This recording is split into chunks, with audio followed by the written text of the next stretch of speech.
coast to coast and border to border from all parts of the world. They have come to beautiful Congresssional Golf Course just outside the nation's capital for the 2011 Men's U.S. Open Golf Championship. I'm Mark Gray along with our SportsGroove TV golf analyst Michael Williams, and this is a tournament that is defined by somebody other than Tiger Woods. No Tiger in this year's national championship, so what does that do to the dynamics of this tournament? Well, it always changes a little bit of the dynamic for the fan. It's always great to have the most important still golfer in the world, if not the best playing golfer right now. But still, even with Tiger out of the tournament, you're going to have a great event.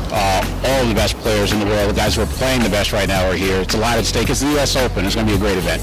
Now, they've done some things to this golf course that Tiger does host a tournament, the AT&T National at, and it's much different, particularly lengthwise and, of course, what they've done to the rough. Right. As length is concerned, it's the second longest U.S. Open setup. It is extremely difficult in terms of the greens. The rough is very, very high. It's going to take a real wedge out of that green. It's going to be very difficult in penal rough. It's going to be a very difficult setup, and I think you'll be lucky to have par as a winning score out here. It's not going to be the way you've typically seen it for the AT&T Tigers championships in the past. This may be the United States Open, but the international competition has certainly defined it over the last 6 years. 5 of the last 6 champions have been from foreign lands, Michael. Who do you think has a chance from the other side of the water, if you will, to win this time? Well, numbers 1, 2, and 3 are all from the other side of the water. So those guys, Luke Donald, Martin Keimer, you got players from Asia now who are great are playing it. I mean, there's all sorts of guys. Roy McIlroy, Graham McDowell, the defending champion. It's really sort of a mini Ryder Cup out there, if you want to look at it that way, in terms of the U.S. versus the world.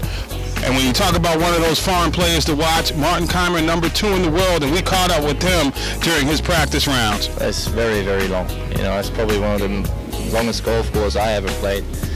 You know that when you come here, but I was not expecting that long. You know, it's very tough, and it's all about the patience that you avoid the big numbers, that you try to get a lot of chances and don't get too greedy sometimes. You know, and that is important to stay in the game and don't kick yourself out of the tournament on Thursday or Friday. This being the U.S. Open, of course, just outside the nation's capital, it's a very special tournament for a variety of reasons, but it's special in particular for the Americans. And Matt Kuchar is one of those guys who you put the kiss of death on, if you will, by picking him to win, that seems to be playing good right now and could be a factor in this thing. Yeah, Matt Kuchar has the type of game that really sets up well for a type of U.S. Open. He's a very steady player, hits a lot of fairways, not particularly long, but he's very steady. Not a lot of peaks and valleys to his game, and not a lot of peaks and valleys in his personality. This guy's a very rock steady sort of person, so that's the guy it takes to sort of take this survival course that is the U.S. Open. It's not like the Masters where you get a lot of eagles, a lot of birdies. Par is a very good score even on the par 5s out here. And Matt Kuchar has that type of game, putting very well.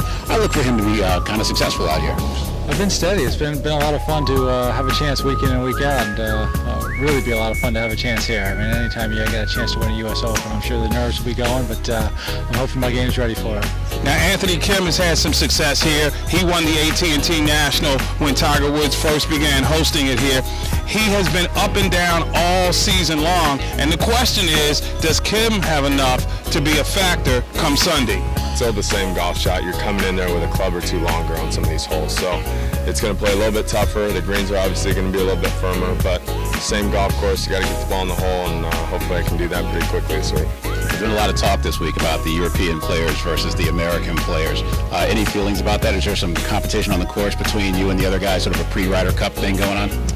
Well, I've been playing so bad, nobody's really been talking to me about anything, so I need to go out there and play some good golf for the Americans, and hopefully an American will win this event.